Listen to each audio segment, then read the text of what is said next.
5 perfect 10 out of 10 designer fragrances. That's what I'm going to be going over today. Again, these are just my personal picks, what I think and what I own in my collection that I think are 10 out of 10 fragrances as far as designers go. Now, the reason why I'm choosing a lot of these is not only because I really enjoy the scent and I really like the scent, but also because they all have a sentimental value to them. They're all fragrances that I've worn a lot, that I've made great memories with, and that, along with the actual scent profile and how much I enjoy it, is what leads me to believe that these are 10 out of 10 fragrances. So a lot of these fragrances may work for you. You may agree with some of these, and some of these fragrances you may not agree with at all, and that's all part of the fragrance hobby. So with that out of the way, let's go and get started. I do have one honorable mention, that is Versace Eau Fraiche. This fragrance I've had for a while. This is the one that got me into the fragrance game. This is one of my first designer purchases ever. As you can see, I'm running low on it. I actually have a full backup bottle inside, but this is a great citrus based fragrance. I've made a lot of memories with it. Like I said, this one is near and dear to my heart because this is the one that got me into the hobby, got me into collecting. So I hold this one pretty close, and I got a lot of wear out of it over the summer. It's just a great one. I couldn't quite put it in the list just because these other fragrances, they're just great. So this is my only honorable mention, Versace Eau Fraiche. Let's go ahead and start off with the first one, and these aren't going to be in any particular order. I'm just going to list them all off. So these are all 10 out of 10 in my books. Doesn't really matter which order I place them. The first one is CH Men. This stuff is great. You've been hearing me talk about it quite a bit lately. This nice sugary leather grassy scent. It's a little bit sweet, it's a little bit green. This is a very easy to wear leather scent, and it's something that is a little bit soft, it's a little bit seductive, and I just really enjoy the scent a lot. So this is my first one, 10 out of 10 in my books. I really wouldn't change anything about this fragrance if it did perform a little bit better. Obviously I would love that, but I'm not really going to knock it for that. It's still a great fragrance in my opinion. So this is one of my first picks, CH Men. Alright, my second pick, we have La Nuit de l'Homme. Of course, guys, this had to be on the list. This, to me, is an amazing, amazing fragrance. It's one of the best date fragrances there is as far as designers go, in my opinion. It's powdery, it's sexy, it's a little bit oriental. This is a metrosexual smelling fragrance. This isn't something that's super masculine, super, dominant smelling.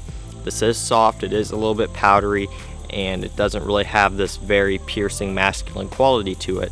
But I still enjoy the fragrance a lot. This is one that I've had for a long time.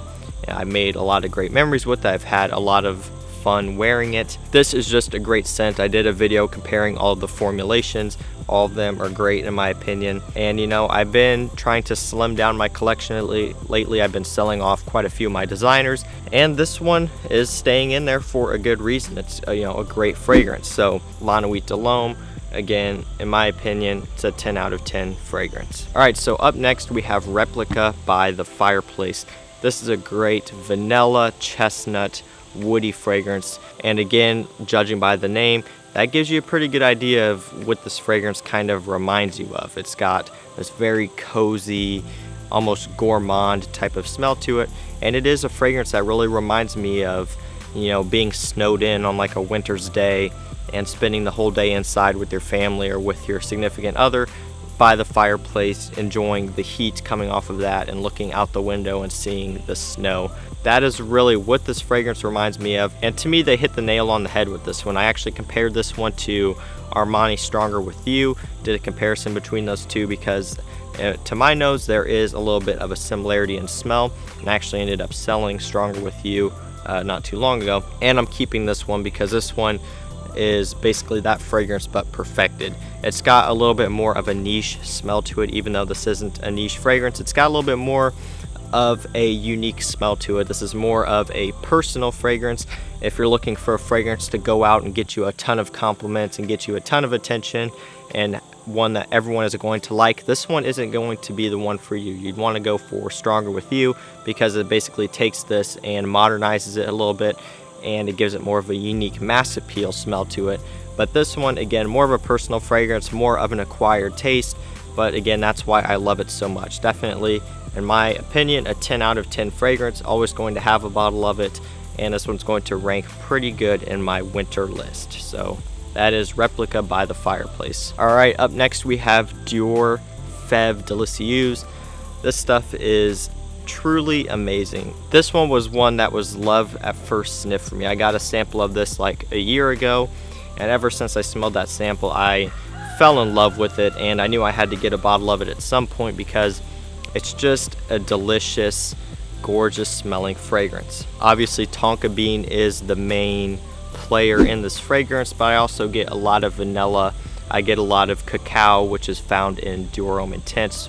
More specifically, the older formulations of Dior Homme Intense that had amped up cacao, and that is what I get out of this. A lot of these very sweet, edible notes. It's a little bit powdery, but that really doesn't bother me at all. I know some people say it smells like straight up baby powder. I don't really get that. I just think it's a gorgeous scent. 10 out of 10. Everything about this fragrance I love, from how it smells, how it develops, how it performs. Everything is just great. I love it, and I'm going to be wearing it a lot in the fall and winter, so easily an amazing scent right here. Alright guys, last up we have Dior Homme Intense. Now, a lot of you know how I feel about this one. This is one of my favorite designer fragrances of all time. It ranked pretty high in my top 10 fall list, especially since most of those fragrances in that list were niche, or there's kind of a mix. But this one ranked pretty high in that list, and I just love it, guys. It's got a very prominent iris note, which people say smells like a makeup bag. It smells lipsticky. I don't really get that too much. I know where people are coming from. I see how it can be kind of a love or hate fragrance, but personally I love it. This was another love at first sniff for me. When I first got it, fell in love immediately. So Dior Homme Intense, I'm up to like 3 bottles of this now. This is the new formulation. The juice color is a little bit lighter. I got 2 bottles of the older formulation that is a little bit heavier on the cacao note. It's a little bit more chocolatey, a little bit more creamy, and it also performs better. There's also a visible difference in the color of the fragrance between this formulation and the older, which I plan on doing a whole video on that at some point, comparing the different formulations. I don't have the complete vintage formulation, but I do have a couple formulations, so I'm going to do a video comparing that. But Dior Homme Intense, easily a 10 out of 10 fragrance in my book. Again, everything about it, from the smell, the performance, everything. I just love this fragrance, guys. This is one that just works really well for me, and it's just a great scent. So that is my final perfect 10 out of 10 fragrance for the designer side, Dior Homme Intense. So guys, that was my list. That were 5 perfect 10 out of 10 designer fragrances that I have in my collection. Again, this is just my list, my personal list. So before people start asking, oh, well, where was this fragrance? Where was this fragrance? Like I've said multiple times, these are just the ones that I own. I don't own every fragrance. These are just the ones that I have in my collection that work well for me. So if there's a fragrance that you think should have been in this list, it's probably because I don't have it or I don't like it. So that's going to do it, guys. I'm going to do a niche version of this list at some point in the future, so look forward to that. But that's going to do it for this video, guys. Let me know down below what you think, what will be your perfect 10 out of 10 designer fragrances. I'd be curious to know. And that's going to do it, guys. Make sure you hit that like button and also subscribe, turn on post notifications so you don't miss when I post. And that's it, guys. I'll see you in the next one. Peace out.